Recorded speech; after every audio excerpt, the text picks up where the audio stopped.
Welcome, everyone, to another episode of the Maindeck podcast. This is the podcast for and by trading card game nerds. Like myself, I'm Dan Green, your host, and I'm joined by my co-host today, Mitch Janwick. How's it going, guys? We haven't had Mitch. We haven't had you on in a little bit, actually. When was the It's been a last? while for a podcast, yeah. When was the last time we did? Was it one of the end of the year ones? I think that we went over the sealed things, I think, didn't we? Oh, did I have you on for sealed deck something? Yeah, we might have done that. It's been a few episodes. It's been a little while. Yeah. We got a lot of little co-hosts we rotate through here, and sometimes I bring on guests, and so it takes a little bit, but I'm always happy to have you on for another episode, Mitch, because you are I think I say this every time, you're one of the best card game players I know. You're very insightful. And too kind with that. And no, I think I'm appropriately kind. Today we're going to be talking about, once we get to the main topic, we're going to talk about Tales of Middle-earth, which is the Lord of the Rings expansion for Magic the Gathering, which just released. Now, Magic the Gathering is always something that we sort of cover on the fringe at Maindeck. We focus a lot on alternative card games, but look, just about everyone who plays card games has played Magic at some point. We still all kind of play it here and there casually, Commander or Arena stuff, right? It's hard to not focus on the card game. Right. And I like to play Arena on the side. I'm playing Arena every few days. I pop in, probably play a little bit. I like to do it while I'm working out. I bike and I play Arena. That's how I get myself to do it, by the way. That's a good way to do it. That's the thing. So if I sat there and tried to just bike really hard, I would just find an excuse to not do it. But if I say I get to play Arena for a half an hour or whatever, I will bike for an hour and just play Arena. That's why I did this. I also working out. I'll make an excuse to not go, so I go to this ninja gym. So it's like a fun obstacle course. Sure. So it's fun to work out, but then you hurt your hands. Wow. And it's not great. That looks like an atrocious wound. If you're listening to the audio only, you're lucky, actually. You don't get to see that. It makes card games really hard to play at the moment, let me tell you. Yeah, okay, well, we're in the banter section here, so let me jump into, I'm going to share my story about that too.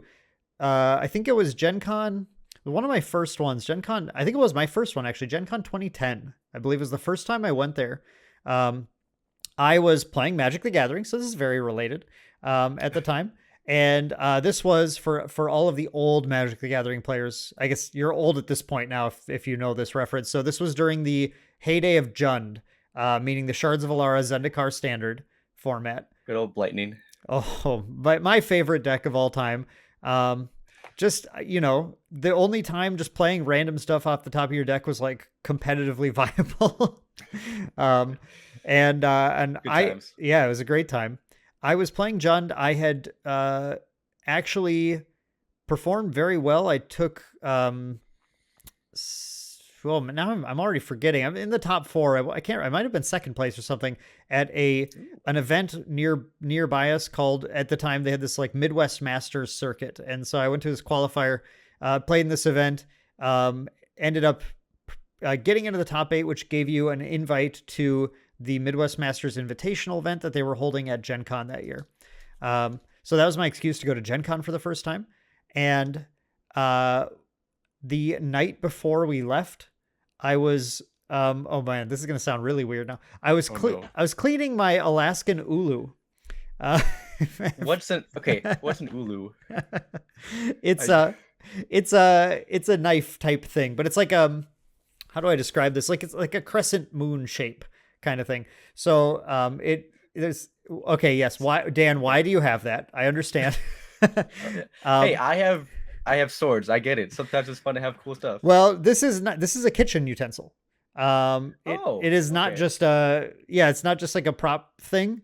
It is a very sharp kitchen utensil that I have used ever since I got it. I think my parents went to Alaska and they brought it home. They're like, here's an Ulu. And I'm like, okay. It is the best pizza cutter I've ever owned in my life. That makes sense with the crescent. Yeah. So that is our pizza cutter. We've used that as my pizza cutter for 14 years or something, I think, maybe. Nice. Let me look this. It's still super sharp. That looks really cool. Yeah, it's great. It's awesome. It's so sharp that I was cleaning it and I just did a dumb, and I like cleaned the wrong way on the thing, and I sliced a cut in my hand. It only happens once, but it hasn't happened since then, I assure you. And that was the night before I had to leave for a major card tournament that involved shuffling my deck a lot. Shuffling a lot of cards, playing random cascading into stuff and shuffling cards and putting them out. Yeah. So it was pain and misery trying to shuffle. Oh, God, I could imagine the deck that weekend. Well, I had to imagine, but yeah, it was. So I share your pain, Mitch. Hand injuries are no fun in the card game space. Okay, so before we jump into talking, because with Lord of the Rings, just to preface, this is a recently released set, the first time in the Universus Beyond series that they're doing in Magic now, where they've done an entire booster set focused on a completely different property. We're going to have a ton of stuff to talk about with that, from the One Ring to the One Ring. There's 2 different One Ring topics, actually, surprisingly. Yeah, very different topics. Yes. Yeah. To Commander, to Sealed Deck. We got lots of experience to talk about there. It'll be kind of a fun chat. But before then, as usual, let's banter a little bit, Mitch, about the other card games, non-Magic the Gathering, that we've been playing lately, because we certainly play a lot of them. Mitch, what have you been, what's gotten your focus lately? Right now it's really split between Grand Archive and Universes. Okay. Yeah, yesterday we had the locally, you and I were at the same event. We had the pre-release for Undaunted Raid, which is the 5th set of My Hero Academia, which is covering season 4. Yep. Although we haven't seen any of the like school festival stuff. It's only like the first half of season 4, it seems like, right? Yeah. So they haven't got anything past that part of season 4 yet. So Mitch, how'd the pre-release go for you? It was fun. I enjoyed myself most of the time. It's just, in any card game, there's always bad variants. It happens. That's the point of card games. Mm-hmm. I just had a lot of really bad variants that day. It was not great. I can attest to that because I was your round 1 opponent. It did not get better from there. No, it didn't seem like it did. It went just fine for me from there. You ended up winning, didn't you? Yes. I took it 3-0. I was playing Deku 4, which I felt like was, I think between that and Najire, or who we decided were like kind of the 2, if you get them, you probably play them. I think Night Eye would be the best. Really? Yeah. Because so Night Eye gets to play the game a little different. He gets to play the control game. Like, he will mill you out eventually. It's just how he works. Yeah. And I think in a sealed format where your cards aren't as synergistic or as powerful, you don't have as much draw. Just, I'm just gonna play 1 attack a turn and then I'll let you go. And against Midoriya, that's really strong because he's drawing tons of extra cards, so he's accelerating the whole mill plan by himself. Yeah, Night Eye probably would have done well against me. I have to push back just a little and say that you're totally right. I'm not going to argue with any of that. But in this format in particular, I noted that in my card pool with Midoriya, I had like, I think 13 or 14 attacks that had his keywords on them. And everyone seemed to have a ton of Fury and Punch. They just were really common keywords in this set, I think. Yeah, like the fact he gets Fury and Punch is really good. And I feel like it's not hard to get a synergistic package going in sealed with Midoriya because of just how much everything just fits, almost every attack. My deck was, I believe, 13 Fury and Punch attacks and 3 throws. And you just play the throws anyway because they're guaranteed damage. And some of these are actually really good. I had this Bubble Girl rare that was like it was a 6 diff, 6 damage, 3 low throw that foundations were +3 block mod to block, which is like, so that you kind of have to block with an attack because that's crazy. It's going to deal damage unless they have that one foundation that makes it deal no damage. But then that costs extra to block with, right? Yep. So It's a real shit show, let me tell you. And when it deals damage, then all their block mods get +1 for the rest of the turn. So like leading a string with that, even though I checked threes, like I think 2/3 of the time I threw the attack, I checked a 3, and still had to pay in. But like even then, just leading the string with that was like, I mean, it was just disgusting. It did a lot of damage. Yeah, so I just felt like with Midori, you just had so many cards. You have all your attacks just do insane damage. You just pump crazy damage to them. And there were a number of attacks in the set that had draw card tacked on, or I really like that one foundation that's when your attack deals no damage, you flip it and draw a card. I think that was it, right? I'm mixing it up. There's the self-doubt one that if it's dealt no damage, you have a +1 to your next check. Yeah, there's another one. There's a draw card one too. Yeah, there's one where if your opponent blocks with a non-attack card, you flip a draw card. Oh, maybe that's what I'm thinking. Okay, I combine those two. Whatever. Either way, those were really awesome. That was really awesome. Yeah. Just to keep cards flowing. When that's the number one thing I want to do is just throw a million attacks. Midori just wants cards in hand to pitch for powerful. Yep. And attacks. Yep. So yeah, I mean I played against you playing Fat Gum. And then I played against 2 Najires. And the Najire seemed really good, but and you know, there's certainly some luck on my side and some checks and stuff, but like it did feel like in the end, like I felt really controlled for a while. Like I just like there were turns where I just couldn't really get in. But because of how many cards I was able to just keep in hand, I was able to just kind of push attacks in, and then they'd attack back, and I would have the blocks. And yeah, in both matches, eventually in each of those games, eventually the Najire kind of dove in a little and just couldn't handle the pushback. When they were already had a few things committed already. And I just I built up the right hand of attacks, cause you draw so many that you get to kind of sculpt a hand.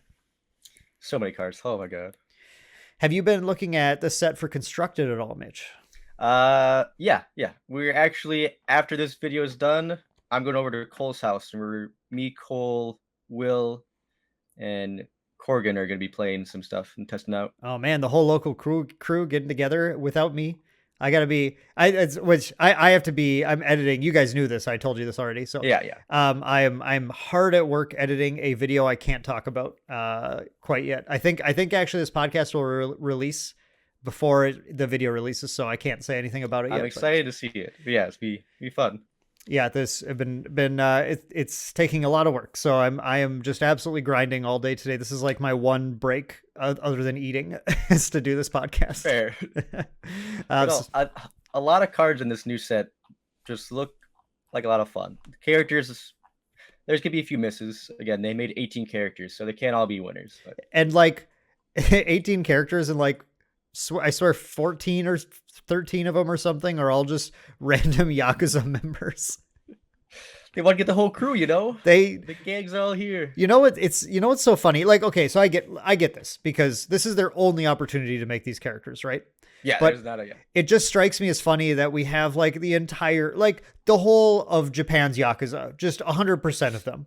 And not a single character from Class B has been made. They've made a few. Who have they made from Class B?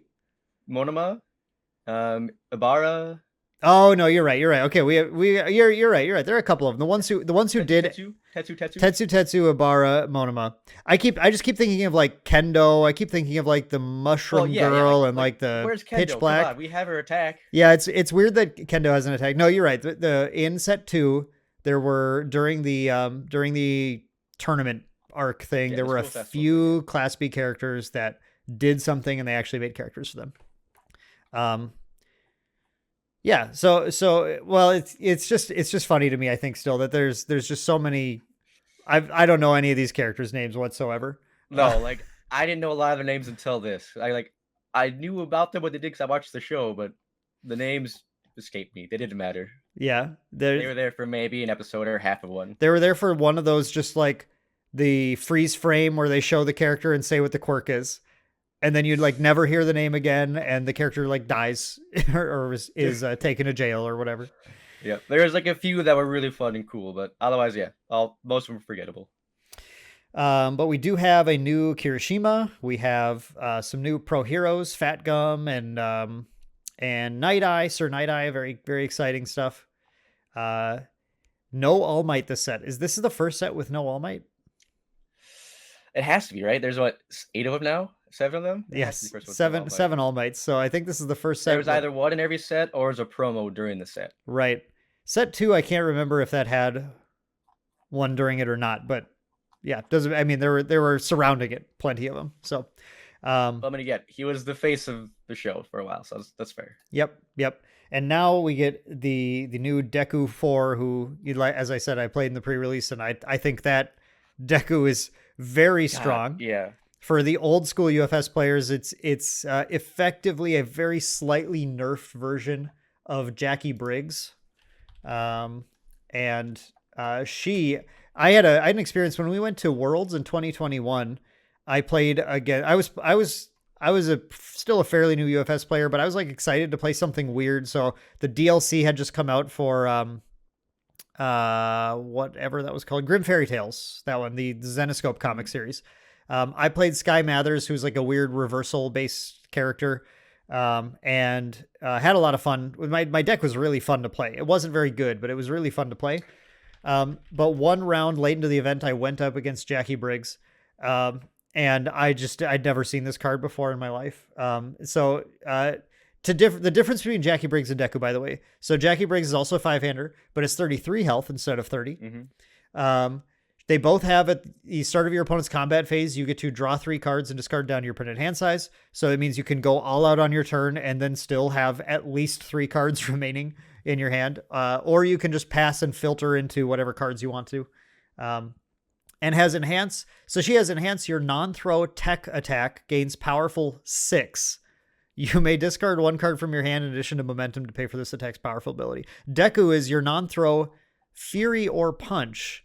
Gets powerful 4, and then has the discard clause. So it's like, okay, here's a question, Mitch. Is this nerfed or not? No, I think this is stronger. It's not nerfed. The health's a little lower, but you have 2 keywords that are by far the most prominent keywords in the My Hero set. That's the thing about Jackie, is that tech has I think like never been a popular keyword in UFS. So whatever the relative strength of her attacks was limited, right? To whatever could fit that keyword. Whereas Fury and Punch have since set 1 of My Hero with the Bakugo and Deku starter decks have been on just like every card, basically. The only problem I think with Midori is outside of Void, there's not a lot of Fury package in the Good or Life. But again, just random things will have Fury on there, just because. Well, but on the plus side, Punch is a hell of a keyword in My Hero. Punch is the keyword in My Hero, which again, it makes sense. It's fair. You got everybody's punching people. Yep. I'm pretty stoked after playing. I was excited to play Deku, not just because I thought he was strong in pre-release, but I love this character design, even though I think it's probably too powerful. Their track record for reskinning cards from the old game hasn't been over so well. No, it turns out they're always still really good. Turns out they just banned the One Nature, which was a direct reprint. Yep. It was a reprint. It was a reprint from a set in UFS that I think was largely considered to be a fairly underpowered set. The Mega Man set was because I think like back then it wasn't even really played as much, was it? It was like maybe 1 or 2 of in some decks. It wasn't. Yeah, so I mean, I get where they thought, it's probably fine to throw this in the game. It's not fine. Turns out it was a bannable 4 of in every symbol that can play it in My Hero. It was not fine. Yeah, it was not fine. Oh. So yeah, I'm excited. What character are you most excited for? I'm excited. I think I can't decide. I like Deku a ton. I like Mirio a ton. I like Overhaul a ton. I also feel like Overhaul is extremely strong. God. All right, so we have overhaul tier. That's like it's fine. Everybody thinks overhaul is gonna be great. Yep. It's hard. Like there's, it's I He's gonna be a problem because they also made the rule change now where you can play action forms from not your hand anymore. Huh? Wait, I didn't hear about this. What's going on? So they recently released a new rules document, Okay. clarifying some stuff, and they made the clarification now where you can play an action card not from your hand, as if it has a form. Okay, so if it's an Or action that pretty has form listed on it, you Yep. Or it might also have it where if it's during the designated window you could play it. So if it's during the enhanced step and you have the ability to play it from not your hand, you could be able to. I don't remember the exact wording, but the idea here is you get to play season advantage from your stage again. And okay. again, if you need to. So just to clarify, the basically the ruling is just saying if something allows you to play a card as a form from anywhere but your hand, from a place other than your hand, you previously weren't able to do it, play an event that way because of some weird. Nope, actions are only from your hand. Or sorry, actions. Sorry, so many card games. Actions. You weren't able to play an action because there was some quirk in the ruling that said that a pun wasn't intended there. That you action forms had to be played from your hand. More or less, right? But now they've said that if something allows you to play an action form at the correct timing, the form timing, outside of from somewhere other than your hand, you can do that.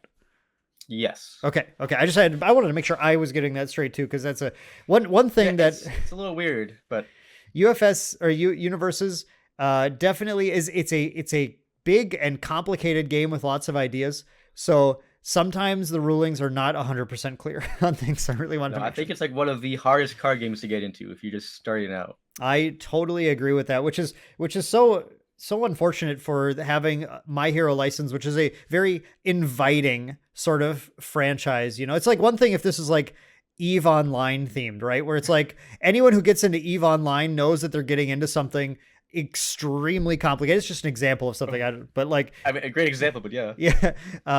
And so it'd be for that, it'd be like, I would expect the EVE Online card game, which actually I think there was at one point. Now that I'm thinking about it, but I would expect that to also be extremely non-inviting, right? But it's like if you're into this thing, then you can get into this thing, you know? So it is, I think it's kind of unfortunate that My Hero is it's a very, very enjoyable game to play, a little unbalanced sometimes and I do, you know, Mitch, that I do talk about that from time to time. Yeah. But I think that's part and parcel with it just being so many moving parts, so many moving pieces, to make it function. Yeah. And My Hero is just sort of the opposite theme entirely. It's very, very much just like basic shonen. I love My Hero, by the way. I'm not dogging on it or anything, but it's just a very easy to watch, easy to get into shonen anime.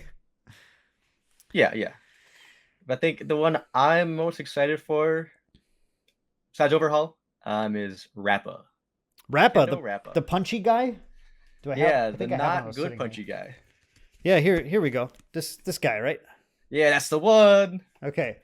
He's destroy one foundation after you make a check to play or block with an attack. The check gets +2. Okay, right. Okay.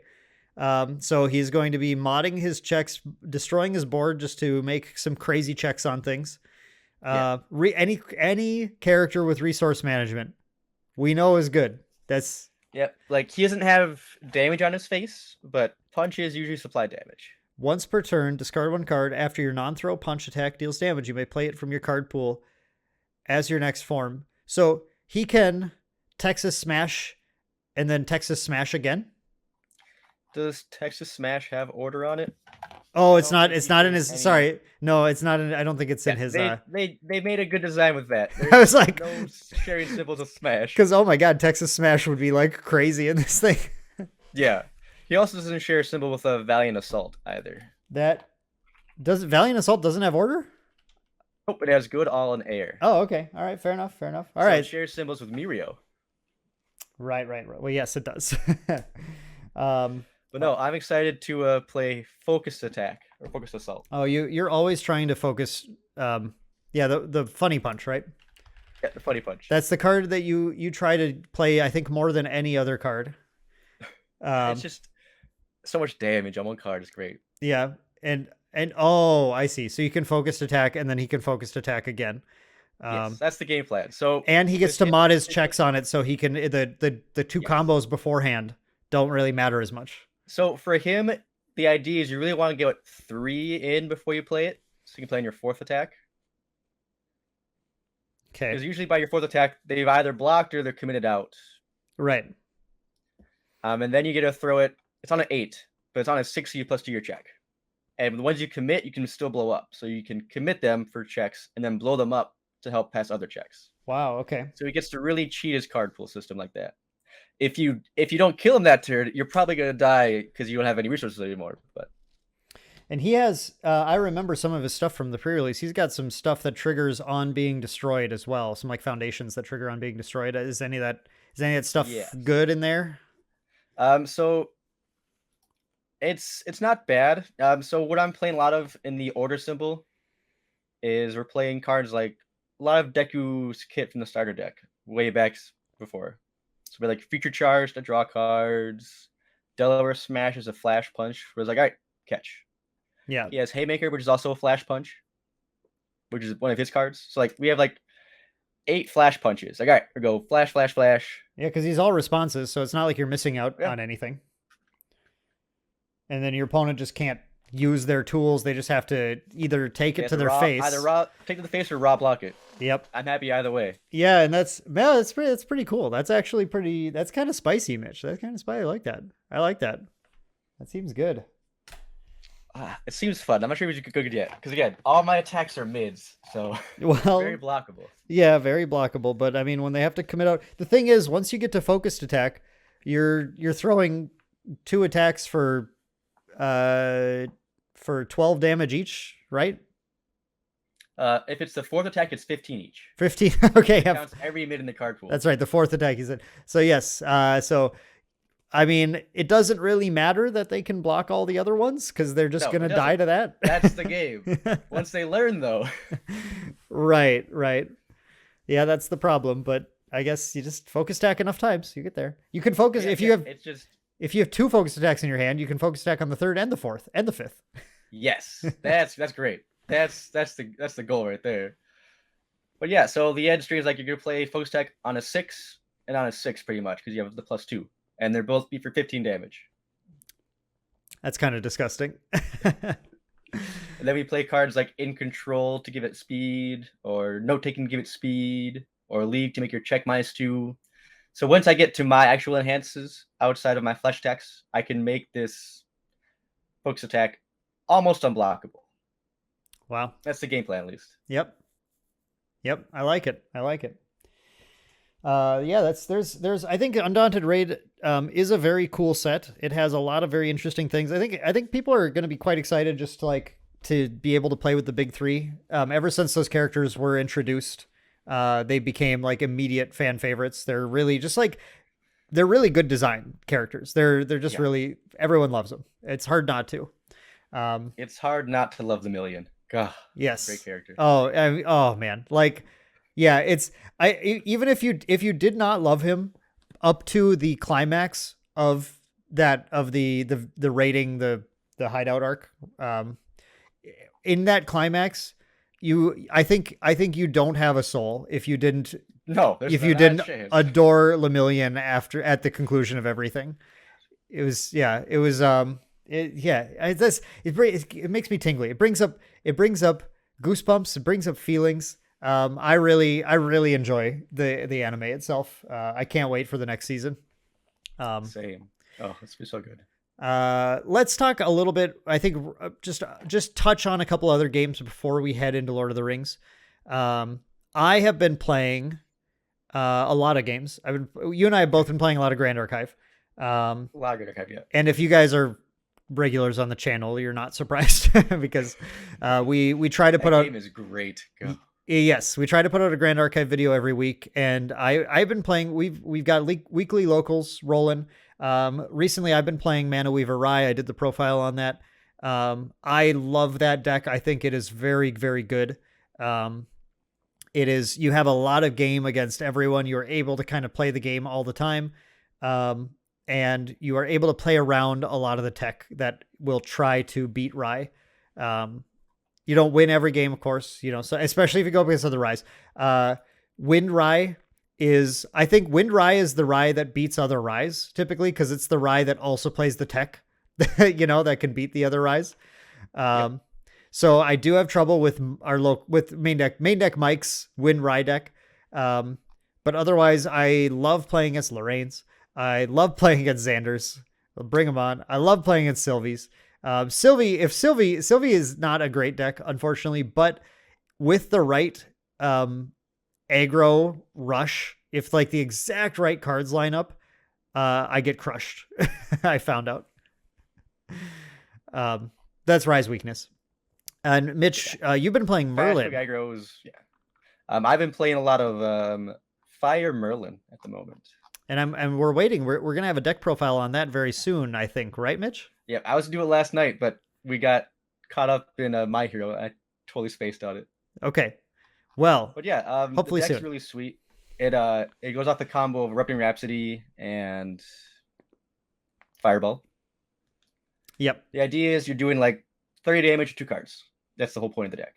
Yep. And Merlin helps you just accelerate that game plan. It's a standard Mage game plan, but the Merlin is kind of an interesting tech because you don't have to get to level 3 to do anything. And I believe the way you phrased it to me, and I think this is the best way to say it, your goal is to get to 9 cards in hand and then win the game, right? Yes. The combo needs 9 cards in hand. There's a card in your material deck that helps make it cheaper. It's the, I think it's a 1 cost to materialize it. Your next card costs 2 less to play. Yeah. You're playing Channeling Stone. I like it. Yeah. It'll bring it from 9 to 7, so it can help lower your threshold. I think it makes you able to do 2 fireballs for 9 instead of only 1 fireball. Channeling Stone is not an incredible card, but it is an underrated card, in my opinion. Agreed. The reason why I like Merlin over just staying at level 1 or going to level 2 Rye is Merlin gets to help slow the game down, because you get to take out their flame memory, which decelerates their level usually. Yep. And the longer the game goes on, the happier I am usually. That makes a ton of sense. Again, I'm curious have you played a lot of matches against other Mage decks, and what's the game like, if so? Yeah, so usually I can get to the point where I can kill them faster than they can kill me. There's times where I would go to like a little more cards in hand just to play around their spell barriers. It's like usually if they're gonna kill me, it's gonna kill me 1 turn, and usually I have time. Right. So I'm not trying to quick rush out a kill. But if they have the barriers, that's why I have Sparkle Light, the one that goes unpreventable damage. Ignite. Sparkle Light. The barrier, and then I get to kill them. I like to just use Ignite the Soul for that because it's so cheap. It's also in there, but yes. But yeah, if you just let their thing resolve and then just deal 1 damage. I mean, like, yeah, for Spell Shield Arcane, they don't take the 1 damage. But I love when it's like a water deck, they play Water Barrier and like, okay, so you will now reduce this 1 damage to 1. Congratulations. You did it. Yeah, and other than Grand Archive, I have been playing just a little bit of Battle Spirits Saga as well. It's taken a little bit to get our locals going for it, but we now have a little crew, which is pretty nice, and we're going to be just kind of jamming. I think we're just doing every other week for Battle Spirits right now. Set 2 spoilers are Set 2's almost totally revealed at this point. Set 2 looks really good. It adds green to the game. And I am ready to be a green main. I'm excited for it. Green seems the best color. It seems really powerful in this one. It's got like it's got a token rush strategy, which in Battle Spirits, if you haven't played it, is it's a very swingable game. I guess you have to play very conservatively generally, because the clapback on overextending is really easy, and the clapback will just end the game, basically. So it's overextending in some games is like, oops, it's like turn 6 and I dropped too many creatures or something. Overextending in Battle Spirits is sometimes like on turn 2 I attacked with everything and that was a mistake. Yeah. You need to just play a lot more conservatively, only attacking when you're pretty sure, like, okay, if they drop 3 more things, I'm not going to lose the game right now. I have enough blockers to block everything. Yeah, because that game, everything has haste, right? Everything has haste, and I think that's one issue is that like some people, I think with without that IP to latch onto to make people go, I'm gonna love this game. People have to just like try the game and see what they think, and if they don't understand that you have to play conservatively, the game can go really long. It's not like a game where I say, oh, every game's over by turn 2 or 3, which is like a lot of games. A lot of games tend to get to that point, especially Bandai ones. But at least for now, the games, if players are playing correctly, can go super, super, super late because defense can be very hard to break through. And playing defensively is what people need to do when they start playing the game. And if they don't do that, they'll just play the game and they go, attack with my guys. And the opponent will go, okay, play my guys, attack with my guys. And then you go, okay, play my guys, attack with my guys, you lose. And like, that's, yeah, just because you can attack doesn't mean you should, right? That seems like, that seems like not a fun game if that's how the game plays out. But and so it makes sense that people would bounce off the game when they play it that way. But you need to play a second game and go, okay, wait. Now, what happens if I don't attack? There we go. We're learning. And then you can build up nexuses and get all these cool effects going. And it's not just a coin flip for whoever drew the most cheap things, right? That said, I'm looking forward to green because I'm going to make a bunch of ant tokens and attack with everything, and you're going to lose the game. That's my goal. Go my advice. I'm gonna do the opposite. It's fine. Yeah, we'll see how it goes. I'm excited to get it in hand and just start testing some things. But they're like fully revealing the set, and it releases in like a month. And I don't understand that Bandai strategy. Typically, it's like it's still so far away, and the set's like fully revealed. Yeah, that's definitely a little weird, but I would like a 2-week leg, right? I think that's the optimal, is like finish revealing the set, like do most of the reveals in one chunk, and then have like 2 weeks for me to place my pre-orders or whatever. Yeah, and then also like you have like the week after is the pre-release, the week after that is the release. So yeah, like every week there's something going on, so you get the hype reign throughout. The thing that this is like just kind of a personal thing. So I'm very busy. I do a lot of stuff. I don't necessarily have the time to also sit down and print and place for a new set, to start testing decks. So a lot of games, I just wait for the release. Then I buy the cards, crack them open, and I start building decks. But when a set has like a month in between, I am significantly behind on testing if I'm trying to be competitive at all. So like Gen Con is taking place a week after Set 2 releases, and Set 2 is legal for Gen Con. So I am going to have to do all my testing like a week before it releases to try and play in any of those events. God. Yep. But yeah, it's like, it's just kind of tough. That's just kind of where I come from when I say I really don't want such a big lag. I would like to reduce that amount so that, one, people aren't as incentivized to start immediately testing things. There aren't as many people doing that. So everyone can be on a little bit more of the same footing if there are people like me who just don't have time necessarily to sit down and do that.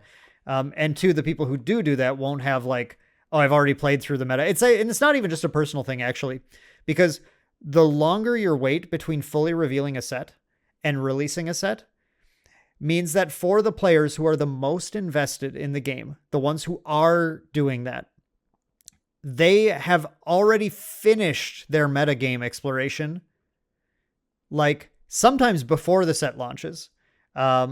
But not usually fully, but by about a month after the set launches, right? And at that point, that means that this set has actually been new for longer.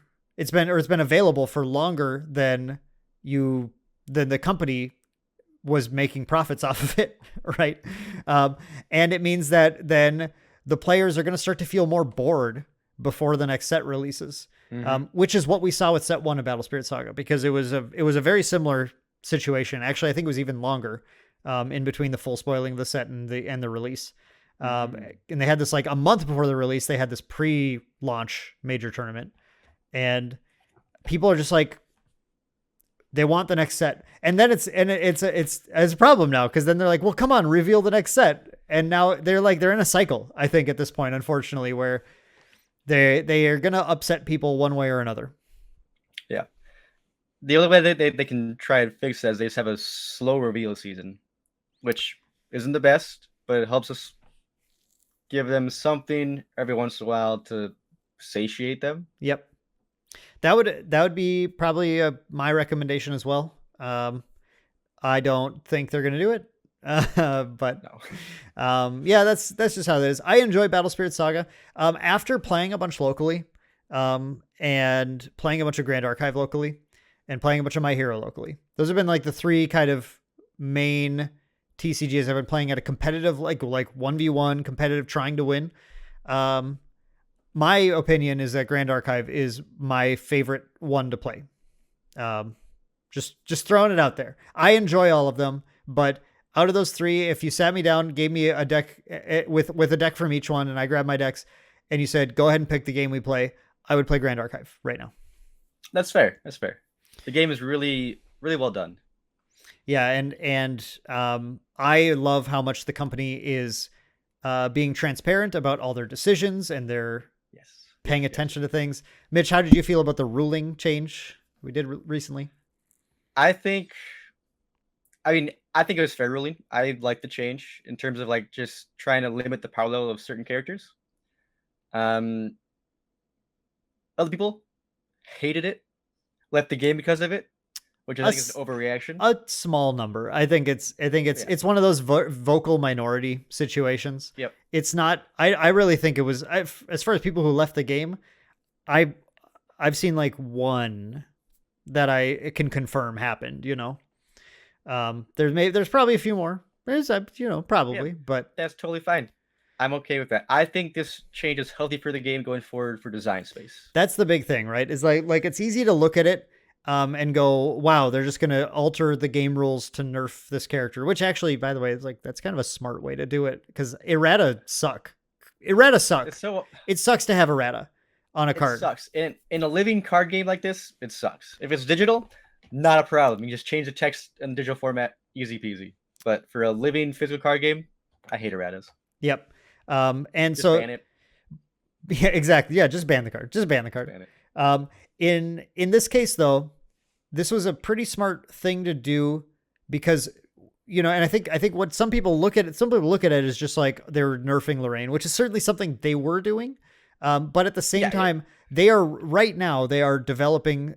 They're in tweaking and developing for set 3. Set 3 introduces Guardian and Ranger, as far as we're aware. That was the last thing we heard of the plan, at least. It's not confirmation, but that we think is Guardian, Ranger, and Cleric will be in set 3.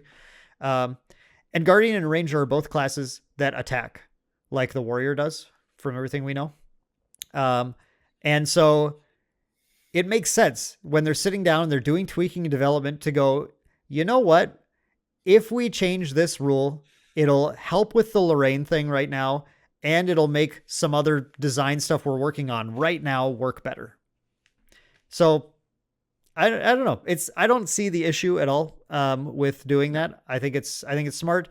I think a month before a major event is plenty of time. Like, I don't like, because that's one of the things I've seen too, from very vocal minority, and very minor minority. I want to stress too. If a month away is too much, when? At what point is there going to be more than a month free time to make this kind of change? Yeah, exactly. So thank you. Exactly what I was going to say. And then, so what's the other option? Not change anything in a game ever. Like I'm going to try not to go off right now. But one thing I have to say about this is that that was the exact complaint I heard, which is they literally saying they shouldn't, if the game mechanics they think are bad after they made them, they should just stick with them anyway, because the game's already doing well financially. It's already selling. Okay. God. And let me just, I'm going to look right at the camera. Let me directly say, no, that's wrong. There is no other TCG in the history in the entire history of the industry of trading card games that has ever been a good idea for. In any case, ever. Every single TCG has taken a look at their rules and at different points adjusted them. Yep. Every single one has done that at certain points. We were just talking about how My Hero did it. We were just talking about that literally just moments ago. Magic the Gathering, you could write a novel on the number of times they've changed the rules for things. Mana burn, damage on the stack. Ugh, go on and on about those. And I mean, there are people who are very old school and say mana burn was integral to the game or whatever. But by and large, this was the correct decision to do every step of the way. Going all the way back to interrupts and instants, changing like the stack, all the kind of stuff they did back in Classic and in 6th edition. I mean, and at all of those cases, there was a tournament soon, you know, like within a month or more or less or whatever. Like there was no case where they said, all right, guys, we're going to change the rules to the game, but to help you out, no tournaments for a year. Like what? Thank you. Is that supposed to be a good idea? No. It's going to kill the game. Yeah. So, and this ruling change is not even close to any of the Magic ones we just talked about. No. It's probably close to the My Hero ones, like, you know, like the whole action thing. It's probably similar. It's like, oh, so now you can do this with Overhaul. Like, it's going to benefit certain people more than others or hurt people more than others. That's very similar. Yeah. But it's, so I just have to say that so if you're out there and you're like, I really didn't like that change, you know, I didn't like what it did to the character I like playing. That's fair enough. I remember in Overwatch when Genji used to be able to double jump and then dash and then jump again. And I know a guy locally who quit playing as soon as they removed the extra jump after dashing from Genji. And it's like, it was like, you know what? He was a Genji one trick, and he really liked that play style. I get it. Okay. Like, so if you're just like, I really like the play style of attack, untap, attack kind of thing. And because you don't get to do that anymore, you're like, well, I'm not interested in playing the game. Totally fair. But if your perspective is that the game should literally have never changed anything as they're developing it to try and make it better, I think you just need to rethink that position. It's not a very strong position. No, you need to reevaluate so many things. God, like, yeah, that's a wild take. I haven't heard that one before. That is the loud take I heard from insane from one person in particular. But so anyway, but sorry, I didn't mean to go into a rant. I love that. That was great. That's supposed to be on like our unfiltered Patreon only episodes. By the way, before we jump into Lord of the Rings, I want to mention we've been posting bonus episodes on the Patreon. I think they've been really fun. Our last one was an unfiltered Lorcana discussion. And I think it's a fun one to listen to where Mike and I kind of go at each other a little bit and just talk a lot about our very, very raw thoughts about Lorcana. And the litigation and all sorts of stuff. So, great. It's $2 a month if you want to get access to all of our bonus stuff. And we're posting at least one bonus piece of content every month, plus behind the scenes stuff and my studio update videos. So some fun stuff there you might want to check out. All right, Mitch, let's talk about the grand event, the main event today, which is Tales of Middle-earth, the first full booster expansion in Magic the Gathering's Universus Beyond line, where they are where they are releasing cards for things that aren't Magic the Gathering. So previously they did the Warhammer 40k starter decks, which we pegged in our podcast episode on that as the #1 Magic release of the year. Because they are very cool. They tons of new cards. You could just buy the decks and have the cards. You didn't have to buy random things, and you could play 40k, and the cards thematically were really well done. Mitch, what do we think about Lord of the Rings, The Tales of Middle-earth? All right, we'll start with the thematics. I think they knocked out of the park with giving cards abilities that match with the theme of the card. I think A+ job there, 10 out of 10. I agree. Totally. I think the flavor of the set is incredible. I know there's a lot of talk about the Ring Tempts You mechanic, which is okay. So like my thoughts on the Ring Tempts You. The ring itself is a complicated thing. It's got complicated lore. It's got an incredible history of, where it came from, what it does positively, what it does negatively, who's had it, what they've done with it, what they're trying to do with it. Like to try and take the ring and make it into, an elegant mechanic like kicker or something that also fits in the entire lore of everything. That's impossible. That is an impossible task. Okay. So there are two parts to the ring. There's the Ring Tempts You, and then there's and what the Ring Tempts You does is a mechanic that basically it tries to encapsulate the sort of the journey of the ring bearer into a single mechanic. Okay. So the Ring Tempts You is basically inviting one of your creatures to become the ring bearer and then giving them a task to perform, which is to, in this case, is to attack your opponent. But it's sort of like going on your adventure, right? Hey everyone, Future Dan here. So I'm listening to the episode as we're doing the editing and just realized that in this section, I just sort of got lost and forgot to actually explain mechanically what the Ring Tempts You mechanic does. I am certain we have listeners out there who have not looked at the Lord of the Rings set, and frankly, it's just sort of a confusing mechanic on first glance anyway. So it would probably help you a lot in this conversation if I actually did explain that. So here you go. Just going to give a quick explanation of mechanically how the Ring Tempts You works. So the Ring Tempts You is a line that appears on a whole bunch of cards in the Lord of the Rings set. It's basically an action line. It's telling you to do something anytime it says the Ring Tempts You. What it's telling you to do is a couple of things. The first thing you have to do is there's a little emblem for the ring that will signify how many steps you've taken on this sort of journey on this emblem. Every time the Ring Tempts You, you effectively add an ability to this emblem. It's like an emblem that gains abilities over time. Okay. The first ability is that the creature who is your ring bearer, which we'll explain in a second, cannot be blocked by creatures with greater power. The second ability that it gains, so the second time the Ring Tempts You, no matter whether or not you have a ring bearer in play or any, it's basically just counts any time it happens. And it just stacks for whenever you have a creature in play. The second thing that happens is that every time the ring bearer, whoever currently has the ring, attacks, you get to draw a card and then discard a card. The third time it happens, it gains the ability that says anytime the ring bearer is blocked, sacrifice the blocking creatures at end of combat.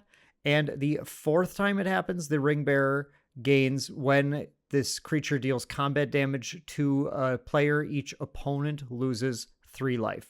And then after the ring gains whatever ability it gets from however many times it's tempted you, then you select a creature you control to become the ring bearer. And the ring bearer, while they are the ring bearer, is legendary. If that creature would die, the ring, just kind of drops off. If the creature would go under an opponent's control, it drops off. And if you need to make a new ring bearer, you need to have the Ring Tempts You effect occur in some way. So I hope that context just helps the following discussion make a little bit more sense to the people who do not understand, haven't played it, haven't played Lord of the Rings very much. I hope that helps. And so it encourages putting it on a small unit like a Hobbit because they are harder to block. It makes it so that as you are attacking, as you're going on your adventure, you're experiencing things, I think is where the draw a card, discard a card thing comes from. You do have to reach a little bit here, I think.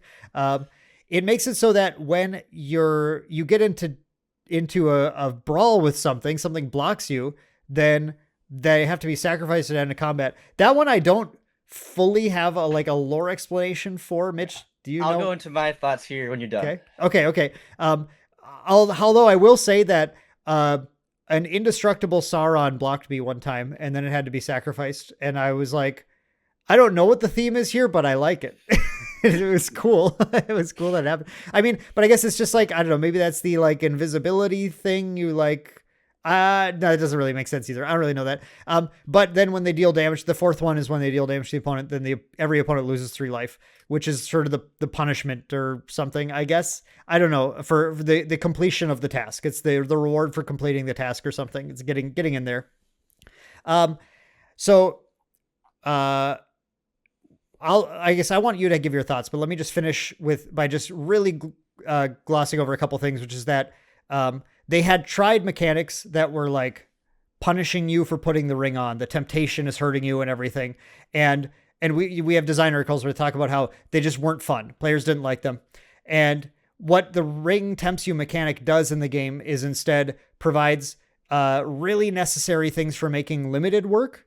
On the one hand, like having played a bunch of sealed deck with this now, the draw and discard is like the blood tokens in Crimson Vow. It's a critical mechanic that just lets you keep things flowing. It fits into other mechanics in the set, which are like, if you control a legendary thing, the ring makes you legendary. It fits into if you draw your second card in a turn, there's a bunch of cards that do that, and it lets you do that. And then I found that mechanically having that creature with Skulk can't be blocked by things with higher power creates really interesting scenarios when you put it on something with higher power, and then they want to try and kill that thing. So they're like, okay, I guess I'm going to double block. And then suddenly cards like You Cannot Pass, which are like destroy a thing blocking a legendary creature, are like crazy, crazy combat tricks, really powerful. And so the mechanic just fits everything together, makes everything flow. And I think it's an awesome mechanic play-wise, for sure. Yeah. Mitch, what do you think of it? All right, we'll start at the top. The overworking theme of this. I think from what they were able to do, what they could do, they did a great job. Again, designing a mechanic list that would give you detriments to you to do it or use it is just not good for the player using the cards. So they did the right thing here. I think the idea is like, for the ring bearer themselves, they're thinking like, oh, this is all great for me. The ring is tempting me. So the ring is promising me things and giving me power and abilities. Like, oh, this is wonderful. Right. They don't see the flaw, right? That's the whole point, is that the Fellowship had to be there to keep Frodo in line. Right. Yes, exactly. So that's my overall thing. Like, yeah, it's great for the ring bearer. The ring bearer loves it. Tons of cool things. We'll go over like how they did the One Ring itself later. Yeah. But as far as like this, great. You're tempted by power and you get power, which is the whole idea of Sauron making the rings for people in the first place. Yep. Becoming legendary. Yep. You're carrying the ring. You're the ring bearer. Any lowly hobbit or foot soldiers carrying the ring, they're suddenly important. Legendary. Works great. You get drawing, want to attack, adventuring. Love it. Great flavor. You're going out. You're fulfilling the quest. You get to see more things, see more surroundings, draw more cards. The blocking one, you're right. It's a little weird, a little bit of a stretch. The best thing is like you put the ring on, you're invisible, you can kill whatever's in front of you. Sure. Okay. Or if you really want to stretch, people around the ring bearer die. They just meet bad ends, whether they're friends or foes. Okay. All right. That's interesting. That's my reach for it. Yeah, sure. And then again, doing the 3 life, it's just you've established the power of the ring, and now you're able to use that power or finish your quest to get destructive forces on your enemies or get the reward for completing the journey. Whichever you want to look at it, if you're good or evil with the ring. I guess that's one thing, right? That's a really good point, is that I think a lot of people look at the Ring Tempts You mechanic and wonder why it isn't bad for you. But there's 2 ways that you can use the ring, right? It's like, yeah, it corrupts you, but the corruption is power. Yeah. And the point of the novel was just that we have our moral compass where we look at that and go, okay, well, that would be bad. I don't want corrupt power, right? But for the ring itself, it's not a bad thing that it's giving you power inherently. It's how it's used. And so, yeah, I mean, like, you got to think about the bad thing comes in. Okay. So when you have the ring, right, and you wear it, Sauron knows who you are. He sees your presence and whatnot. If you're the ring bearer, you are going to die or be the target of your opponent's removal. Mhm. That's where the bad thing is. This random hobbit or this random foot soldier is now going to die. That's beautiful. What? That's beautiful. That's exactly that's the burden. That's the burden. That's the burden. Now, a lot of people were looking for really written on the card, direct, like, you lose one life or whatever. Okay, but like they cover that. That's the thing. The thing about this set, the thing about Lord of the Rings that I think is really cool, the reason why I think it's wonderful that they made an entire set of this. Number one, because that's very Tolkien-esque of them, is just to get down to every little branch and make a story about it. But in this entire set, because of the amount of cards, they were able to cover the theme you were looking for whatever in something somewhere. So in the One Ring, we have the One Ring card, which you are going to draw more cards every turn and lose more life every turn. You're gaining power at the cost of corruption, right?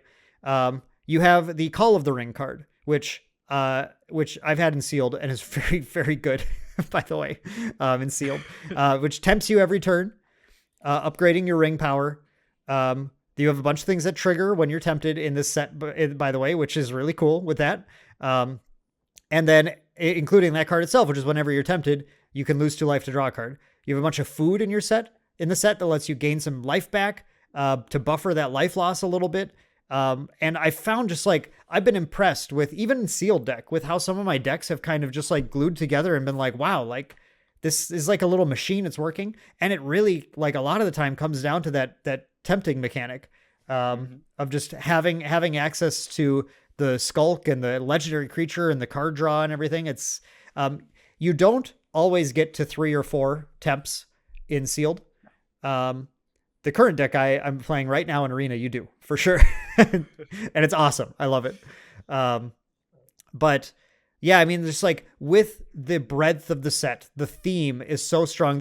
How many Gandalfs are there again? There's like 7, 5, 4, right? Oh man, maybe a 7's wrong, but like, this won't be hard. Gandalf. There are 5 Gandalfs and 1 Gandalf sorcery, Gandalf sanction. There's a blue Gandalf, a blue-red Gandalf, a white Gandalf, a green-blue Gandalf, and another white Gandalf. And that's so cool, because with every character, there are so many parts of that character to try and get into. The lore is just so rich that it would be very difficult to make a single Gandalf and make this, that's Gandalf, because then you'd be like, well, what about this? What about that? What about this thing he did? Yeah. They did a great job exploring different characters at different parts of the journey and making them into memorable moments for cards. Yeah, absolutely. So the One Ring, Mitch. Yes, the One Ring. Yes. Let's talk about, there's 2 One Ring things to talk about other than the lore, which we already went to. There is the One Ring, and then there is the One of One Ring, right? So for anyone who isn't familiar with what's going on, and in that case, I'm very happy to be able to explain what's going on to you. I'm surprised that you don't know about it, but I'm happy. The One of One Ring. In the Lord of the Rings Tales of Middle-earth, they printed a single card, which is a serialized card, meaning it has a number, it's numbered on it and has a limited print run. And that limited print run is the size of 1.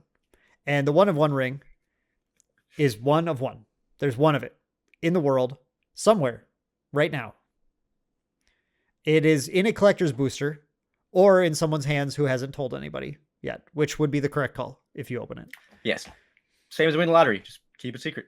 Keep it secret. Keep it safe. But the theme, by the way, is incredible. Yes. If you actually get your hands on the One Ring, you should not tell anybody, and you should immediately hop on a flight to an authentication service, to go on your adventure, fly to Mount Doom, ignore the Nazgul, try and evade them, and get it graded, and then find the appropriate way to offload it to get a lot of money and change your life. I would probably start off first by bringing it maybe to Wizards by itself. Yep. Have them authenticate it for you. Yep. And then get it graded. And I think that's fair. I think that's a reasonable option, is to contact Wizards, be like, I have the One of One Ring. I really do. And I want to make sure that this is seen as completely authentic. So what can I because do? there's gonna be so many floating around that are fakes. Right. Um, And if you get them graded, well, now if it's fake or real, it's in this graded slab now. It's like, oh, is it real? I can't check. I have to break the slab. And I think the first thing you do if you open the 101 ring is a bend test. Yes, that's the one. The bent test. Okay, maybe It's don't. already be bent. It comes pre-bent for you. Don't It's already sprinkled. Yeah, unfortunately, that could be true. Yeah, so in the video where they showed it off, it was starting to prinkle in the video. Yeah, that's unfortunate, but funny. Yeah, so this is obviously a crazy thing, and there are currently offers for over $2 million on this thing. I don't know. I'm not giving financial advice for what to do if you get the One Ring, but I'm just telling you to get it authenticated and keep it safe. And if you're listening to this podcast, I'm gonna be honest, you're probably not gonna open it. Odds are not in our favor, so it probably doesn't matter too much. But if you do, hey, that'd be crazy. That'd be cool. Congratulations. If I got it, I'll get it grade authenticated, and then I'd probably call up Post Malone. That is also what I would, after I get it authenticated. I think that would be really cool, is to just be like, yo, Posty, like, let's make a deal here, bud. If anybody's gonna want it that I want to give it to, it's gonna be Post Malone. I'm not even a fan of his music necessarily. I mean, I think it's either, fine or whatever. Guy. Yeah, he seems like a cool guy. So I don't know, whatever. I'd be he plays Magic. It's great. Yeah, he seems it, and I'm sure you'd get to go hang out with him and get backstage or whatever. I'm sure he would make it a field day for you. Yeah, I think I think that would be a life experience that would be worth having, in addition to him probably paying millions of dollars for it. Well, yeah. I think it's good too. I think it would be that, doing something like that, I think would be the way to go. If you play a Commander game with Post Malone, that'd be pretty fun. Yeah, sure. I'd invite Posty to come hop on the Maindeck channel. Let's do this, bud. Hey, there we go. I'm sure you talk him with the rig. Hey, it'll tempt him. Yay, it would definitely tempt him.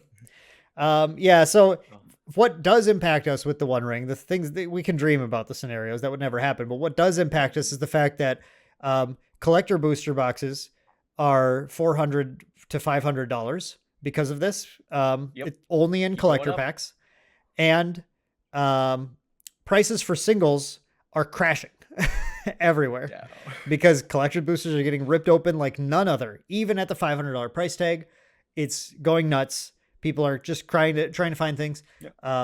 People are just playing the lottery at this point. That's all it is. There are a number of very good cards in the set. If you're a Commander player, there are certainly some cards that are going to see play in Modern as well. But Commander, I think has a lot of spicy stuff. If you like Lord of the Rings, you're going to have no trouble finding a creature to build a deck around. I think, because there's just tons of cool options. So many good ones. And the price tag on them is not bad, except Mitch and I, before we started recording this, we sat down, we looked real quick at the prices of everything just to confirm what we were pretty sure was happening. And yeah, prices on everything are going down, except for some reason, the One Ring, not the One of One Ring, but the One Ring, just the normal One Ring card. And the weird thing about this is that the One Ring card is a guaranteed card to when you buy the bundle, the fat pack, as it used to be called. And it's a $50 card. Yeah, which is insane because you just buy the fat pack and you get it plus all these extra packs. Yeah. It's I don't quite, in all my years, I've when something like this happens, I still can't quite understand why this is happening, because where the price is only there because of the demand. The demand has to be there. If we look at the TCG player sales for this thing, the One Ring, I'm typing it in here. So I guess that's the one thing I didn't do is let me click on extended, not extended, sorry, borderless foils for this card. Try and find the one from the bundle and see. Yeah, that's what I have to, here it is. Here's the bundle one. So the bundle foils are still going. Right now, the lowest price is $43.96.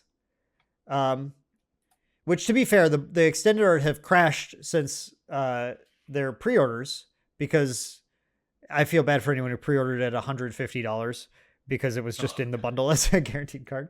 But the latest sales, 40. Look at here's a 45, 50, 44. These all happened today.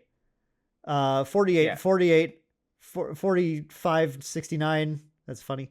45, 44.99. Up, like, they've sold 1, 5, 6, 7, 8, 9, 10, 11, 12, 13, 17, 21, 22. This is the counting podcast. 23, 24. They've sold more than 30 foil borderless rings today. Today. And so, it's in the bundle. It's in the bundle. Like the bundle is $60? The bundle is higher than MSRP. Most places are going to sell it for higher than MSRP right now because of the ring being in it. But you could go on TCG Player and buy the bundle. Tails bundle. You can buy the bundle right now. What, 65, 70 then? For 70 at TCG Player, which, again, so it's like, it's higher. But it's just weird. Like, these bundles should be getting cracked open and the ring should be flooding the market. And that's not the only version of the ring. If you want the ring, you can buy the regular, you can buy the extended, you can buy the regular foil, you can buy the 1-of-1 ring. If you want the ring, that's only going to run you a few million. That's fine. Drop a bucket. Don't worry about it. It's just interesting to me. It's interesting to me that's happening. Yeah, like, that card is holding the most value in the set. Yeah. Again, it's the most thematic card, or like the most iconic card. Sure. I think it's smart that they put the one ring in a bundle, because that's the thing. Like you said, that's the most thematic card. That's kind of the most exciting card of the set. And it's not the most powerful card in the set necessarily. It's a good card. I think it's a good card. Like, I think it's going to demand a high price because Commander players will love it. It's just a constant card draw. It's great.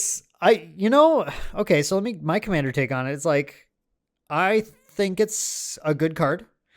I think that your deck needs to care about playing an artifact in some way, to like care about playing your turn 4 card draw thing and doing nothing else, and like with your 4, like once you start getting to 4 mana, that starts to be where, like, that's starting to get too expensive for like setup cards. And that's where you need to start playing things that are like starting to do your strategy generally. Yeah. But also think of it in, like, if you're able to bounce and recast every turn. Yes. So that's what I'm saying, right? It's like you won't be able to die. Your deck needs to do that. Your deck needs to be able to do something like that. So I don't think this is, I haven't put this in any of my decks yet, because I don't have a deck right now that feels like it can take advantage of that properly. And exile, it's an indestructible artifact, obviously, but exiling artifacts is a pretty common thing in Commander too. If you happen to be playing anyone playing white, and now red was given one, because of course they had to make the card that throws the ring into Mount Doom, exile it, because otherwise it would have been a very big flavor miss to be like, I can't cast the ring into Mount Doom because it's indestructible. It's not even, I don't know. It's like, it's reasonably easy to get rid of. It will last probably a few turns sometimes. But if you can bounce it, that's obviously like, then it's an easy shoe-in card. But I don't think it's a Commander staple. I don't think it's a deck that every Commander deck runs. Do you feel like? I think it's going to be a little more ubiquitous than you are giving it credit for, but I don't think it's a staple. No. Okay. Again, if you can't bounce it or do something like that, it's just going to be draw a card every turn, or maybe if you want to go 2 and lose 2 every turn to draw 2. You have to tap to put a counter, and then you draw X amount of cards, right? Yes. But you lose 1 life for each burn counter on it. I mean, and you lose life no matter what. So even if you do it just one time for 1 card, you lose a life every turn. Right. So if you don't have a way to like reset the counters or flicker, then I think it's gonna might just kill you. Right. I think the one thing about this is that So commander games can easily get into a position where there is an arch enemy, which the whole table then goes out to defeat. And if your one ring is not being answered and you're putting burden counters on it and drawing cards, then you're going to very quickly become the arch enemy. And the one ring is actively hurting you. At the same time that you're drawing a lot of cards, but 3 players are also drawing cards and fighting you. So the theme here, right, is like, the theme is great. Everybody is suddenly after you. But I think because of the politics of the situation and because of how, like, yes, this card says you can draw 1,000,000 cards, and as long as you can just mitigate that life loss, it's no big deal. So that would make you think, well, man, I should slam that in my deck, but I'm not sure. I'm not sure it will work out for you because of the politics of the table. Yep. But I think in like CEDH, I could see it being a thing. Sure. I am not a CEDH player, so I don't have a good analysis of CEDH stuff. I very minimally dab in to see what's going on in it, but I do not play CEDH decks. Okay. It's not fun. I'm not playing Commander to do that kind of thing. Right. Yeah, I also don't enjoy that style of play specifically. I enjoy just different, a little more casual based. It's the easiest way to put it. But yeah, it's still a good card. I'm not saying it's a bad card, definitely. Yeah. And maybe I'm wrong and should find a deck to slot it into, but there's so many other cards in the set that I'm already slot. Like I already made my purchase because I was like, I know cards are going down, but I want to get my things and have them for Gen Con. I don't want to be like waiting or anything. And this was the biggest, just by number of cards, the biggest card purchase I've made for deck updates in years, since I kind of started rebuilding Commander decks and building them again. I have a white red Legendaries Matter deck. This set was great for that. Yep, I got a bunch of stuff from that. I Spiteful Banter. I built a Tom Bombadil deck because I love Tom Bombadil. So I'm excited to see that deck play. Yeah, like that obviously needed a bunch of stuff. Has some cool new sagas to play. Goldberry's awesome in there. All sorts of it's a really good job with that deck with the theme and everything. And I just kept finding a bunch of just random cards that I thought worked really well in various legendary, because that's the thing is, like, when you make a set full of legendary creatures, they tend to be a little bit more powerful than just like generic cards. So even like commons, uncommons, or not, they're not common legendary creatures, but uncommon legendary creatures sometimes fit the bill for certain things. So like I have some random decks that have some like hobbits that do certain things that they fit into nicely. So did you build any decks with this set, Mitch? Or are you building them? I am building some. I'm looking at Shelob and Treebeard. Treebeard is so cool. I think Treebeard is insanely cool. Treebeard's gonna one-shot some people. It's gonna be amazing. Yeah, I think we were talking about this actually. I remember now. You sent me Beacon of Immortality, and I said, "Wow, I forgot that card's an instant." Treebeard says whenever you gain life, you put that many counters, +1/+1 counters on a halfling or treefolk you control. And so Beacon of Immortality doubles your life total at instant speed and then shuffles back into your deck.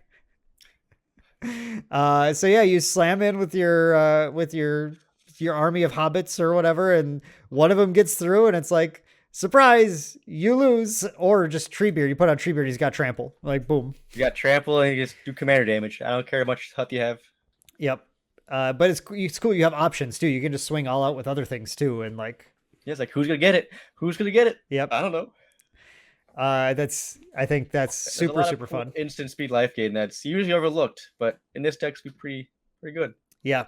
Yep. And I love that. That's what I love. That's actually, that right there is exactly what I love about Commander in general. The thing that entices me to play it primarily as my primary Magic experience is because the setup of Commander and with like commanders that you can build around creates archetypes of decks that you don't typically get to see in other formats and you get to play cards that you don't typically get to play. and it creates that variable experience that I really, really, really value and enjoy. And like, that's a perfect example. Like, when are you going to play Beacon of Immortality? Ever? Feldergriff. Oh, well, other than your dumb. Well, I mean, that's another commander deck, but like, yeah, your ridiculous group hug deck. Is that target player, double target player's life total? Yep, target player. And the blue beacon is target player's extra turn. That's that's so stupid. Target player. Oh my god. And yeah, you like Shelob too, right? That what you said? Yes, Shelob's a lot of fun. Shelob gets to when spiders deal damage to things, you get to make a copy of the thing that died, and as a food token. Which is very similar to an arena deck I was trying to play, a historic brawl I was trying to make. A guy named Rezug or something who let you reanimate creatures from your graveyard as artifacts and not creatures. Okay, yeah. So it's very similar to that. But in that deck, I got to, I was just trying to, I played a bunch of just really silly things that had like black cards with constant effects that if they got to sit out as an artifact, they were harder to answer. So you'd play things like, you could play Dark Confidant. That's an easy example. And it gets out there and it's just like it's a Phyrexian arena kind of for me in a way. Now you can lose a lot of life too. But you could do really fun things like, there's some demons. There's some really big demons that have like, lose a life, draw a card tacked on it, like Grizzlebrand kind of does. But he's not playable in that. But I don't know, all these things that are like, just have constant effects, or Massacre Worm. That's a great example. Put a Massacre Worm out there as an artifact. Now, anytime your stuff dies, you lose 2 life, and it's hard to answer.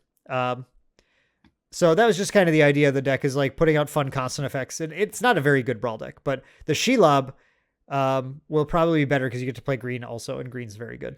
Yes. I'm probably not going to finish that one because of how high certain cards skyrocketed in price. Arachnogenesis skyrocketed. Like 80 now? Yeah. It's something crazy. They reprinted already. Yeah, that card is just in need of a reprint very badly. 65. You can get one right now, moderately played, for $47. Maybe you should build it. Ooh, maybe it's on a discount. $47. Maybe. I think I'm still on Treebeard for the moment, though. Yeah, that's fair. I know I've been pushing our local group to build Lord of the Rings commander decks because just for fun, I want to have all Lord of the Rings tables. Also because I think it's like you get some really funny tables. I've been really hoping someone would build the pony. So you can have your epic showdown of like Sauron, Gandalf, Saruman, and build a pony. Just sounds fun. Have you played a lot of sealed, Mitch? Of Lord of the Rings. Yeah. I did one event with it, yeah. And you did the 2-headed giant with it, right? I did 2-headed giant and some arena ones, yeah. Our 2-headed giant experience was really fun. I thought the set was really fun and sealed. So we sat down and started looking at our pools. Our pools were, at first we were like, our pools are terrible. This is going to be awful. We 3-0'd the event. So our pools had 2 Mines of Moria, as well as I think 2 other, a Rivendell, and like I think maybe 1 other land, a Mount Doom maybe. No, I don't think we had Mount Doom. Mount Doom I think was fine. But we had a bunch of lands that were just like bad, like not useful to play, unless you had a very specific pool.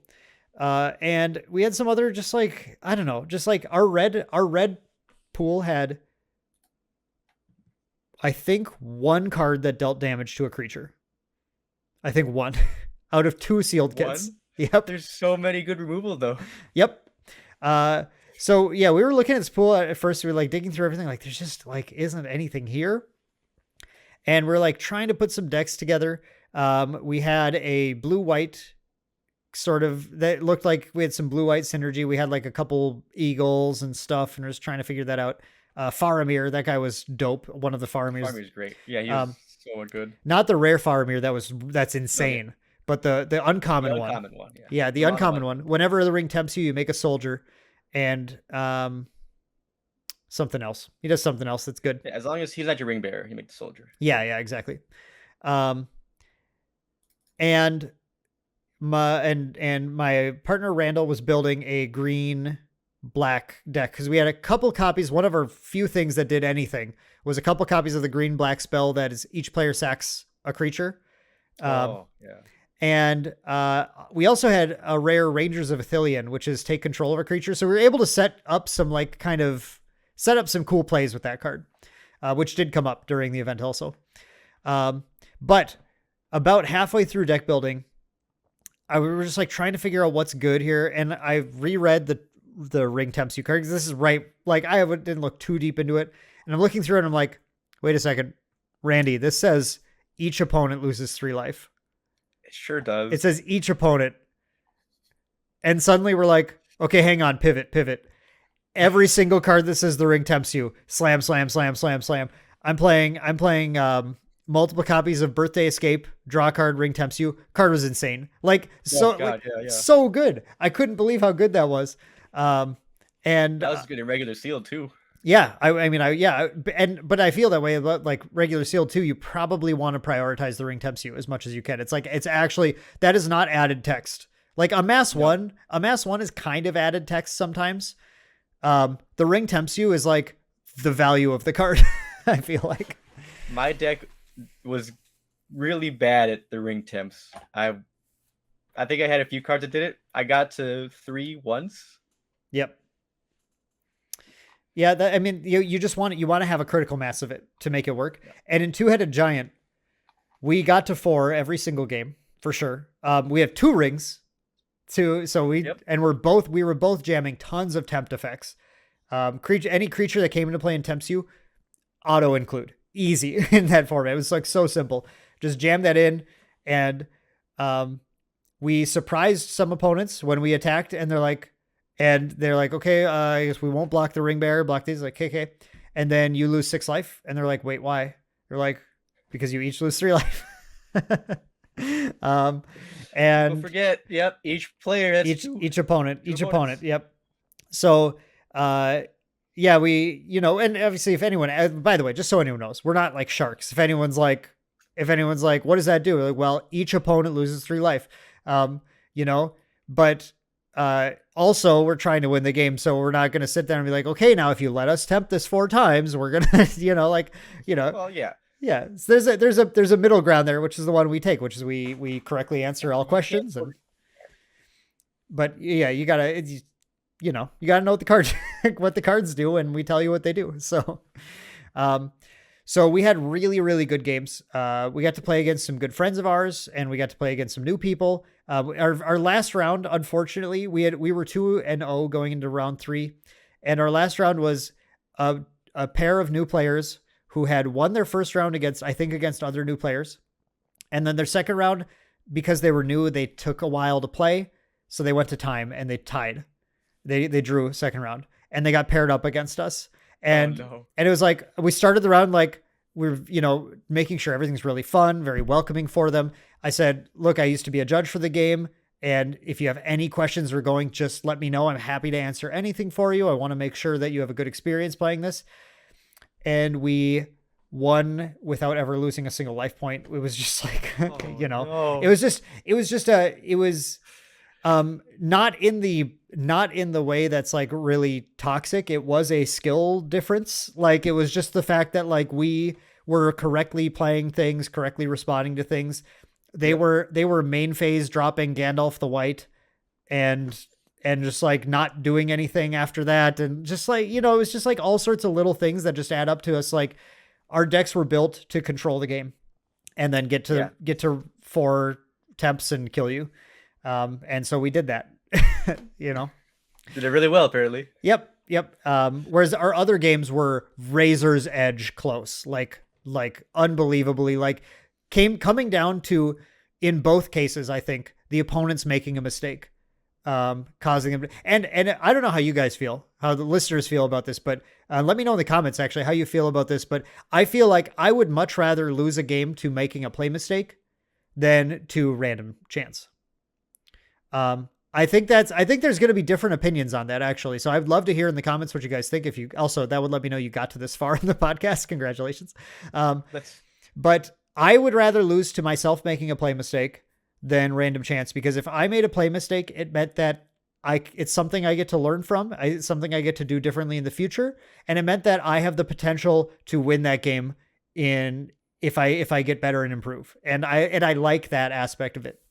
If I lose to my opponent drew the nuts and I drew nothing and I just got dunked before I could do anything, Mitch playing my hero a few weeks ago, that does not feel good to me. I would rather just screw up, you know? I understand the thought process. I'm in the opposite camp. I would much rather lose to just variance happening than mistakes. Because my problem is if I make a mistake, I'm going to beat myself up for it. Be like, I should have done this differently. What was I thinking? I get in my own head. So I'd much rather. Okay. Yeah, all right. I did what I could do. Sometimes we're meant to win. That's any card game that's going to be variance. You can't control it. You can try as much as you can with your play patterns, but. Yeah, I mean, I see that as well, which is why I think it's interesting. I want to hear what the audience idea. Like what the audience thinks of that. They're both correct. It's just depends upon your mindset. Yeah, I think I don't beat myself up too badly about it, really. I also don't make mistakes, so it's I never have to beat myself up. I definitely do that too much. I shouldn't do it, but I do. Yeah. Yep. It's that can be a hard thing. That can be something that may be a subject of an interesting podcast in the future, just talking about that mentality and how to break out of it or something we should think about. But I think at this point, Mitch, do you have any other Lord of the Rings bits to add? Anything you want to talk about with this set? So how about those Nazguls? Oh yeah, we didn't talk about. Yeah, the Nazgul, you can amazing flavor card. You can run 9 of them. They work really well together. They tempt you. They do all the cool stuff. Wow, the price is crazy on them now. Right, for uncommons, like my, there has to be tons of them being opened. No way. So the thing that's tricky about them though is that there's the 9 different arts. There's 9 different arts of them. People want to collect one of each art, often, and they are just in the the same frequency as any other like foil uncommon, any individual card, I think. And even the non-foil ones, just the regulars, going for like $10. I opened only one non-foil. Well, actually, I can answer that one because collector's boosters are probably being opened massively more than regular ones. And didn't they say that the Nazgul art shows up in the collector booster in the showcase spot? I don't remember. I believe it does. I believe the Nazgul take a showcase spot in packs of any kind, in collectors and set boosters, meaning that you can get them in collectors boosters, but I think getting any of the 9, if I remember right, and maybe comments can correct me if I'm wrong, getting any of the Nazgul, getting just a Nazgul is the same frequency as any other showcase card. It's meaning you're not 9 times as likely to get one because there's 9 of them. Which means that any individual one is 9 times rarer, actually, if you're looking for a particular one. I guess that's fair. I thought they'd just be like in the front of the packs in the common and uncommon slots, and there's the foils in the collector packs. But if they're in the showcase only, that would be. I believe that's what's going on with them. Yeah, I believe it. This is another subject. Actually, it's a complicated thing. The keeping track of Magic's showcase arts and everything. And one interesting thing on that note that we're seeing in Lord of the Rings 2 is that they flipped around how they were doing some extended foils this set. So if you're one who liked to chase the extended foils in previous sets, which I would always buy extended foil everything. Now, so previous to this, if you bought, if you wanted an extended foil of a commander, like headlining creature, so like Urza, the 3-color Urza in the Brothers' War or whatever, if you wanted that creature in extended foil, I think that was available at this point. They keep changing when they do it also, but you could only get it in the sample collector boosters, which came in the commander decks themselves. Yep. Okay. Now in Lord of the Rings, they flipped it around. You can get those commander extended foils in regular collector boosters. If you want an extended foil of a regular card from the booster set, and not showcase, not borderless, not any of that stuff, extended, so the art's slightly extended on the sides, those are only available in the sample collector's packs out of a giant pool of like every single one. So those cards are now going for minimum like $150 for like dumb cards. It's crazy. it's it's unbelievable. Palantir of Orthanc, I think I saw people asking for 250 for extended foil or something. Oh my god. That was one I was going to get extended foil. You know what? I opened an extended non-foil. I'm just putting that in. That's good enough. Good enough. It's That'll do. What really bothers me with the Nazgul is they're all in numerical order except for one. So it goes from 332 to like 339. One of them is just number 100. That's why. That's what we're talking about, though. That's the regular one, I think. And then the others are like the showcase. But that's not even the cheapest one. Well, but I don't know if you can get that one in regular packs in like the regular slot. But like what I was going to say is that collector boosters, I think, are opened massively more right now than oh yeah, for sure. Other boosters. So that might be causing an imbalance in some of that stuff too. That's fair. Again, that was insane that the top 5 most expensive cards, 3 of them are Nazguls. Yeah. Yeah, it's really too bad. We had a friend we were like really pumping up to build a Sauron deck with 9 Nazgul. And then sorry you didn't pre-order them. Damn. Yep. They're expensive now. But yeah, overall, I love Lord of the Rings. I think the set is really fun, really exciting. I can't wait to jam some of these, like jam my Tom Bombadil deck and play against other decks. I'm so like, I am tempted to build Sauron. I'm tempted to build Saruman. I'm tempted to build Gandalf. I'm tempted to build Radagast. Radagast looks cool. Like there's so many, I think, Arwen. Oh, there's that Aragorn with the Monarch thing from the Commander deck. I really love that one. Cool. The 4-color Aragorn, I actually have a list for. I'm not going to build it because it's very degenerate, but that card's insane, by the way. You do some dumb stuff with that deck. I gotta go make myself build a pony deck real quick now. Make a build a pony deck. Yeah. Oh. Yeah, it's a fun set. It's a really fun set. If you like Lord of the Rings, I think snagging one of these commander decks is not a bad idea. Just go buy buy the Aragorn one, whatever is off the shelf. And you might open a $250 Palantir of Orthanc in your sample pack. So it's worth maybe. So but yeah, I think it's a really fun set. Oh, the other cool thing, I have to say this about it too, because there's so much to talk about the set. In those commander decks, every single card has new art. Every single card has Lord of the Rings artwork on it, even reprinted cards.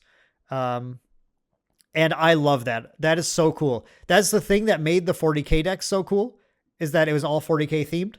And they did that again with the commander decks, even though they normally don't do that with the booster set commander decks. But that's why I couldn't not pick up the commander decks, because like they're, even if I never use the cards, this is the cool, unique art worth it by itself. Yeah, I think I mean it's possible. Like if you're gonna speculate on anything, the commander decks for the set are probably good specs because of the chance on the sample pack. That's fair. And the fact that any IP thing, Warhammer decks are already starting to skyrocket. Like Necron deck's expensive now to get. Not even just the collector's ones, the regular ones are getting expensive. Anything that's from another IP is harder to reprint. So there's some decent, if you're the investor type, there's some decent specs on here too. You probably won't hate yourself for picking up a commander deck. That's all I can say. Like, I don't think you're going to hate yourself for doing it. They're a decent pickup. And you can play some fun Lord of the Rings Magic. The cards are really fun too. Yeah, super fun. All right, Mitch. Well, we talked a lot more about my hero today than I thought we were going to. We really did. Yeah. There's just a lot to talk about, I guess. But then plenty about Lord of the Rings. Any last hits for our community? No, I think we did a great job covering what we want to cover. All right, Mitch said we did a great job. You're gonna have to agree or disagree. All right, well, thank you. Great. I agree too. It was a fun podcast. All right, I got to get back to work. I got to get back to editing. So thank you guys so much for listening to another Maindeck podcast. I hope you enjoyed this. I hope we didn't ramble too much for you. Let me know in the comments what you think. Always appreciate hearing from our audience. Do you like Lord of the Rings? Do you like losing games due to skill or losing games due to luck? Let me know your thoughts on those subjects down below. Have you been playing My Hero Academia? Do you like Undaunted Raid? I don't know. Any of the stuff. Go ahead, comment. I would love to talk with you. I get in the comments and I chat with everybody who comments on our videos. So I would love to talk to you there. Thank you so much for listening again. Have a great one. We will see you in the very next episode of the Maindeck Podcast. Thanks for watching another Maindeck video. You can support Maindeck by shopping at tcgplayer.com using our affiliate link. Check the description of the video for details. Maindeck is sponsored by J-Dubs Sports Cards and Gaming. Visit jwwcards.com and by our amazing patrons. Get exclusive content and other cool perks on the Maindeck Patreon. And hey, while you're here, I bet you'd like one of these videos. Go ahead, click one. I know you're gonna love it.